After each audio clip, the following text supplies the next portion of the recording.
What's going on, guys? Nils Jonassen with MeCanik Firearms here, and today I have the brand new MeCanik MO3 Red Dot. Let's check it out. The MeCanik MO3 Reflex Sight.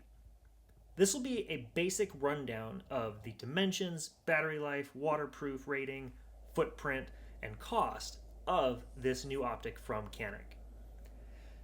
So, to start it out, the battery life is going to be up to 60,000 hours, and that's using a CR2032 battery. It is a top loading battery compartment, which is actually super important and a very nice feature, especially for, quite frankly, everyone. Who wants to take your optic off of your gun to replace a battery and then potentially have to re-zero it? Definitely not me. So, I'm going to do all the stats on this thing, but I'm also going to do a direct side-by-side comparison between the MeCanik MO3 Optic and 3 other popular scopes on the market today. We're going to start out with the Holosun 507 Comp, the Trijicon SRO, and the Sig Romeo 3 Max. These are actually all very good optics, and the first 3, the MO3, the Holosun, as well as the Trijicon SRO, all share the same RMR footprint. The outlier will be the Sig Romeo 3 Max, which utilizes a custom to it footprint, which is actually larger than everything else that I'm testing today. So that doesn't mean it's a bad scope, it just means that's another thing to consider when you're comparing it to optics like the SRO, the Holosun 507 Comp, as well as the MeCanik MO3.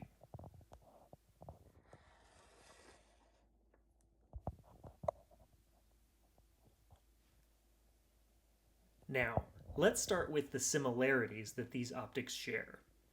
The MeCanik actually shares the most with the Trijicon SRO because it has this elongated front area which kind of hangs over the mounting. The Holosun is actually in line with its mount, and then obviously the Sig is a really large footprint. So when we look at the MeCanik, the first thing you're going to go and say is, what are those weird things on the edges of the glass that look like cat ears? Well, I've been told by the design team at MeCanik that those are actually in place as a way to increase the durability of the optic. So some of these other guys, for example the Sig, if you whack it on the side of that optic, it has a tendency to shatter the glass or break that optic.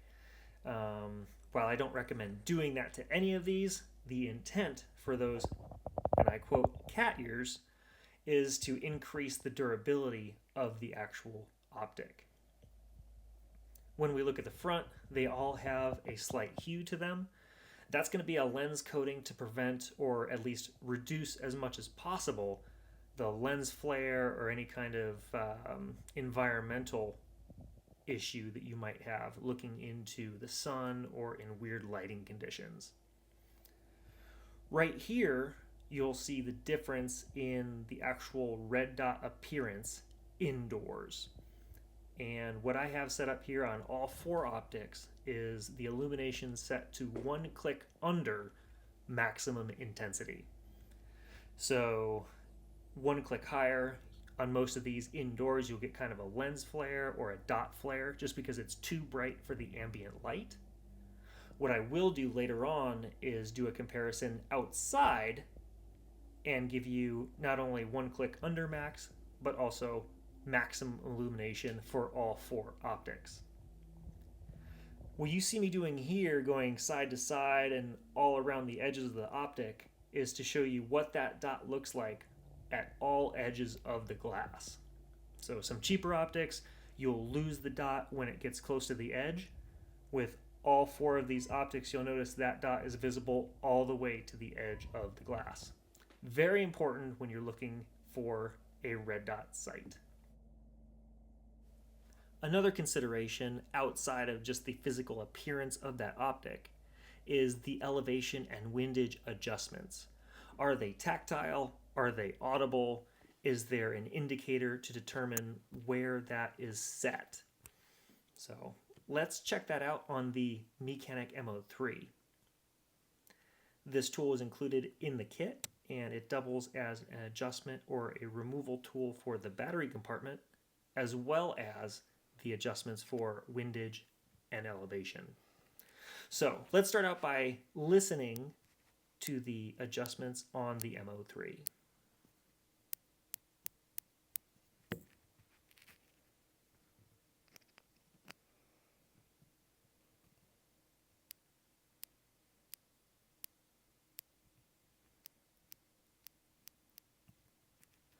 The elevation adjustments are very tactile and audible. The windage adjustment seems less tactile, even though you can still feel it, but very audible as far as the clicks. Each click adjustment on the MO3 is valued at 1 MOA at 100 yards.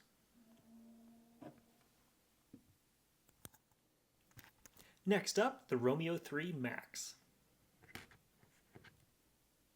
Instead of a cool tool, it's just an Allen wrench, but that's okay. We won't hold it against them. Let's give it a listen.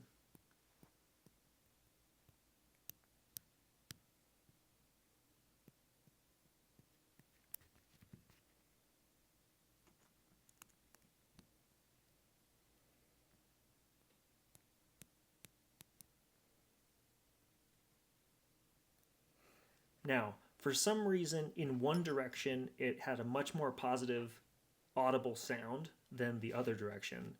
But going both ways, it did have a positive tactile feel. So the audio isn't indicative exactly of how good that actually is. So nothing wrong with the Sig. Next up, 507.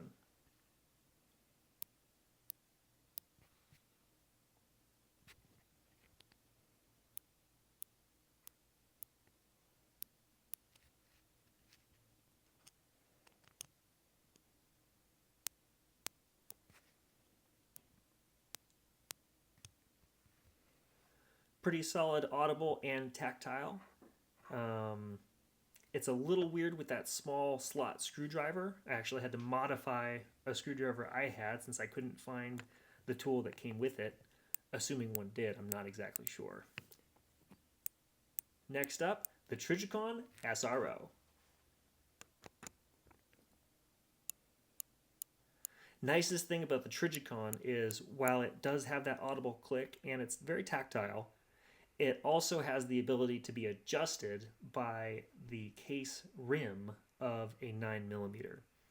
So on these other 3 scopes, you would need a tool to actually do some adjustment in the field. With the Trijicon, you have the ability to use your ammunition's waist to adjust that elevation and windage. So while I'm a MeCanik guy and I want to push the MeCanik, I'm going to be straight up, and that's a very nice feature that the Trijicon has. Let's take a closer look at the MeCanik MO3. So yes, it's a top-loading battery compartment. It uses a CR2032 battery, and it is a 6 MOA red dot. It has serrations on the back of that scope body to reduce any kind of flare or glare from the sun. And your illumination adjustments are on the left and the right. So on the right side, you have down illumination. On the left side, you have up illumination. And it utilizes the RMR footprint. On the Sig, your battery compartment is the right-hand side. It's offered in a 3 and 6 MOA configuration, also red dot only. And then your illumination will be on the left-hand side. Now, I've heard of some durability issues with these buttons specifically, but I don't have any first-hand knowledge of that. It's all third person. Similar to the Sig, the Holosun has its adjustment illumination buttons on the left-hand side. Its battery compartment is on the right-hand side, and it's offered in a 2 MOA configuration. Now, this has the ability to run a 2 MOA dot and different rings around that dot So you can kind of adjust this scope a little bit. And it's also sold in a green configuration. The Trijicon, you're looking at side adjustments also. So right side is down, left side is up. It uses a 2032 battery. That's a top-loading battery compartment. And it has a neat ruggedized kind of rubbery texture on the exterior. So, great scope. But are they worth the price you pay? For the Sig, you're looking at an MSRP of $699.99. The Trijicon, you're looking at $783. And the Holosun, while it's more affordable, it's still $435 MSRP. The MeCanik, on the other hand, MSRP is $249.99. So, are they worth it? I'm not going to make up that mind for you, but I will show you what they look like outside in Phoenix, Arizona. So it's broad daylight out here, and we're going to compare all four of these optics. We're going to start out with all four of them on the illumination setting just under maximum intensity. So I want you to get a feel for what it looks like not quite at maximum, and then after that we'll do a second round through and we'll see what it looks like on full power.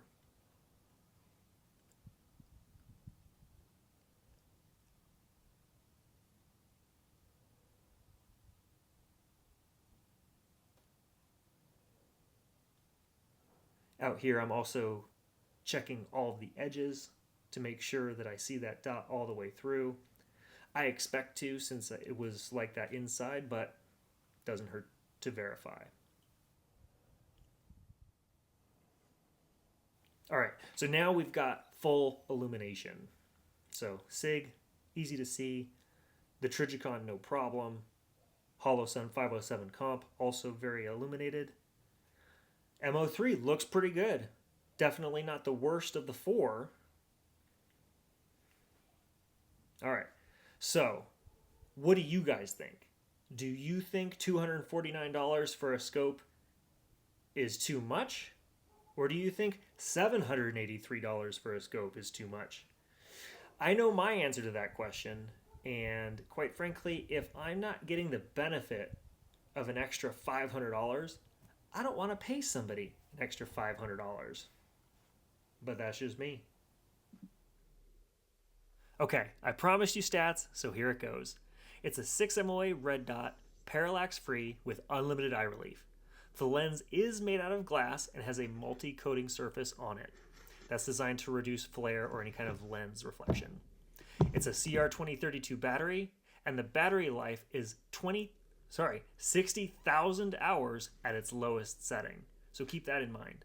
It is a top-loading battery with 10 manual brightness controls. 2 are night vision and 8 are daylight visible. It does have a motion sensor, a low battery warning, and an auto turn-off system. The window dimensions are 1.14 by 0.94 inches. The weight of it is 1.62 ounces. The housing is manufactured out of 6061 T6 aluminum. It's anodized, has 1 MOA adjustments for windage and elevation, has an RMR footprint, and is waterproof with a rating of IPX7.